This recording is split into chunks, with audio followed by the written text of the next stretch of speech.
Le stade municipal d'Albi accueillait le choc des extrêmes pour cette 12e journée de Pro D2. Colomiers se déplaçait en leader sur la pelouse d'Albi. Les Albigeois, avant-dernier de ce championnat, à la traîne alors que se rapproche la mi-parcours. Les Colomérins entamaient mieux la rencontre mais manquaient d'ouvrir le score à 2 reprises sur pénalité, ce que faisait Perrault. Puis venait cette pénale-touche pour Albi.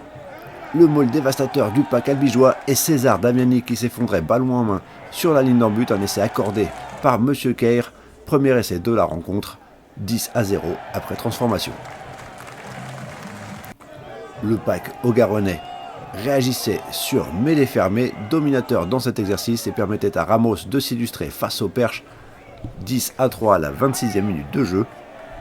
Sur cette chandelle de Perrault, choc dans les airs, le demi d'ouverture qui était au relais, fin de passe, accélération, et il servait à hauteur son capitaine et 3e ligne Fred Kersi, les deux anciens Montpelliérains à la baguette pour le 2e essai du SC Albi, une superbe réalisation pleine d'opportunisme des Albigeois, 20-3. Nouvelle mêlée fermée pour Colomiers. Le pack albigeois à la faute, des fautes répétées dans cet exercice et M. Kerr qui était obligé d'exclure Beka Sheklashvili pour 10 minutes. Ramos allait néanmoins manquer l'occasion d'ajouter 3 points à son compteur.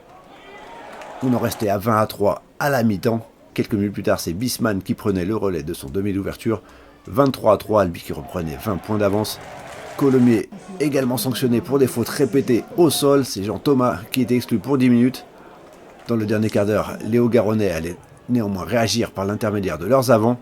Youssef Saïdia à l'arrière de ce maul. Premier essai pour Colomiers, 10 minutes avant la fin de la rencontre. Une réaction tardive de Colomiers. 26-10 après la transformation d'Ilsenbeck.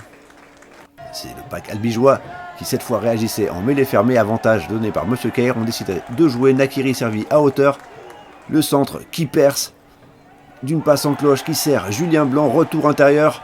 Et l'essai du 3 Carrel, un essai immédiatement refusé par M. Keir pour un en avant sur la dernière passe.